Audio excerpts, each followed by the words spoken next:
Have you ever pondered the delicate balance between fundamental rights and directive principles? How does a nation navigate the labyrinth of ensuring the basic rights of its citizens while striving towards an ideal societal model? Let's journey through time to the year 1951, to the landmark court case of Champakam Dorarajan, a case that set a precedent in the Indian legal system and illuminated the relationship between these two pivotal concepts. In the southern Indian state of Madras, now known as Tamil Nadu, a regulation was put forth in 1947. This regulation stipulated that the state would maintain a quota system for different communities in government educational institutions.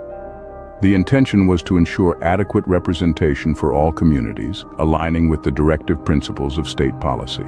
However, in 1951, a woman named Champakam Dorarajan, belonging to a non-scheduled caste, challenged this regulation.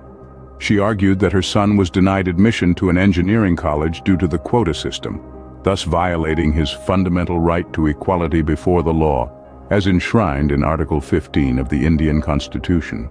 The case made its way to the Supreme Court, and the judges were faced with a quandary.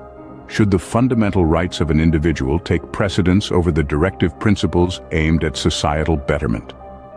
After careful deliberation, the Supreme Court ruled in favor of Dorarajan. The court declared that in any conflict between fundamental rights and directive principles, the former would hold sway. It asserted that the directive principles must conform to and operate as subsidiary to the fundamental rights. This ruling was a turning point, creating a clear demarcation between the enforceability of fundamental rights and the aspirational nature of directive principles. The court's decision underscored the inviolability of fundamental rights, establishing them as the cornerstone of the Indian Constitution. As we conclude this exploration, let's distill the key points.